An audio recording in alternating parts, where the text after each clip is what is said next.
The United Nations was established in 1945 in the aftermath of World War II and a direct result of the Nazi Party.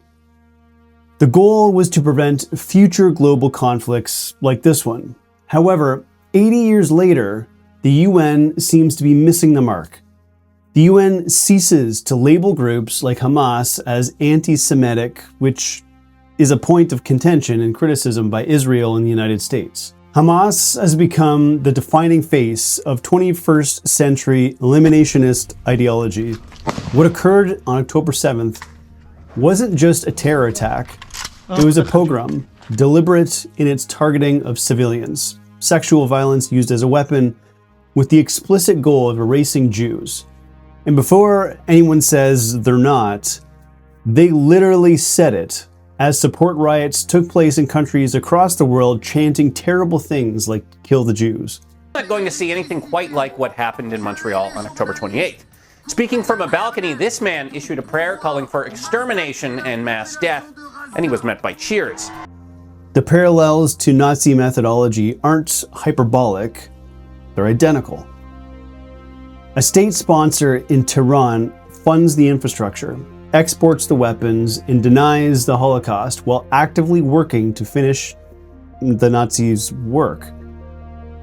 The uniforms are different, the intent is not. In this episode, we'll review how anti-Semitism hasn't gone away. It still exists. It just wears a different uniform. This is evident how Hamas replicates the views and motivations from the KKK, how Islamists are the ones shooting up universities and synagogues, and how high-ranking government-linked Iranian officials have consistently questioned and minimized or denied the Holocaust. If you think these conversations are as interesting as I do, hit that like and subscribe button. My name is Chris, and this is The Think Report.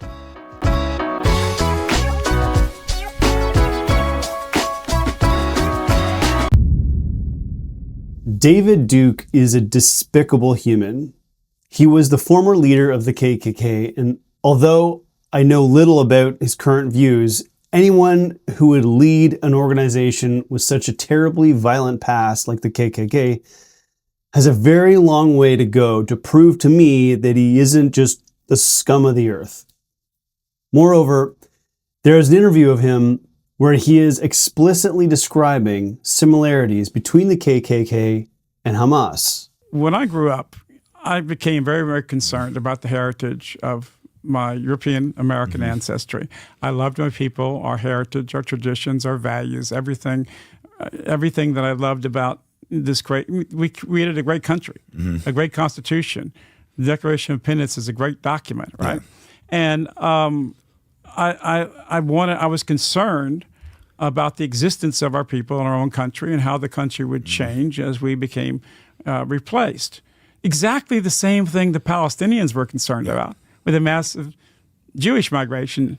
So I don't think he views this as a situation where his enemy of his enemy is his friend.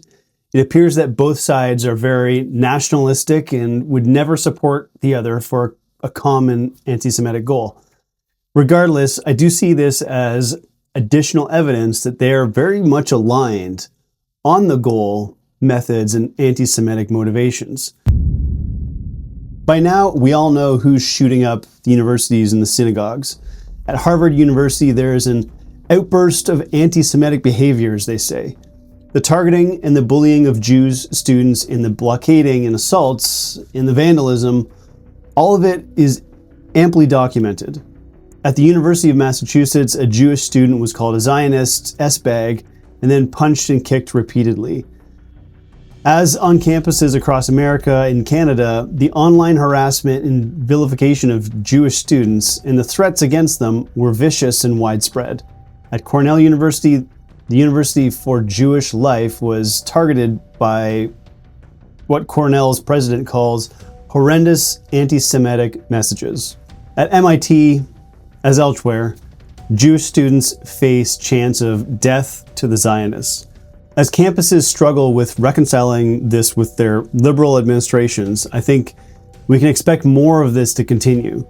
The unfortunate thing is that the folks who take a stand against this type of anti-Semitic behavior are the ones being labeled as Islamophobic and hateful, when they're the ones standing for peace. Iran is notorious for consistently questioning, minimizing, or denying the Holocaust. The former supreme leader called the Holocaust a myth, and former President Ibrahim Raisi has stated that it requires more research. Statements like this are wild, especially since the former supreme leader of Iran was born during World War II. He would have been too young to remember the war, but he would have certainly remembered the fallout from the war, including the formation of Israel and the UN. In April of this year, The Guardian wrote an article about how Francesca Albanese's life has been turned upside down. She receives death threats about her controversial stance on Israel and continuously denies the tragedies that took place on October 7th. In October 2024, Albanese diminished the horrors of the October 7th massacre by saying this: "Look, there are different views of what happened on October 7th, but the thing is, the violence that day, which was brutal for the Israelis, but that there were also fabrications attached to it, like the mass rape and the other horror stories. No one should receive death threats for this, ever. But at the same time, it's equally terrible to deny October 7th. Francesca Albanese should be more measured in her viewpoints. She is, after all, the United Nations Special Rapporteur on the occupied Palestinian territories. She is effectively a peacekeeper in a peacekeeping organization who says things like the Palestinians have no other room for dissent than violence. That seems like a contradiction of her position." Anti-Semitism didn't die in a Berlin bunker in 1945. It adapted. It found new uniforms, new jurisdictions, new justifications, and new institutional cover. What we've covered today, Hamas's eliminationist doctrine, Iran's state-sponsored Holocaust denial, the campus intimidation campaigns that mirror the KKK tactics, and everything but the hood, isn't a collection of isolated incidents, it's a pattern. And this pattern has momentum.